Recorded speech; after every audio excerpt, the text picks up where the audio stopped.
যে আজকে চট্টগ্রামবাসীর সৌভাগ্য অনেক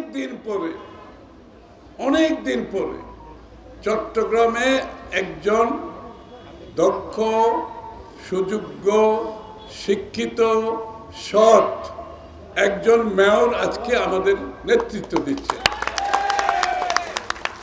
অনেক দিন পরে, এটা আমরা বহু বছর দেখি নাই। কিন্তু আমি বিগত দিনের কারো নাম বলতে চাই না, আপনারা বুঝতে পারছেন আমি কি বলছি।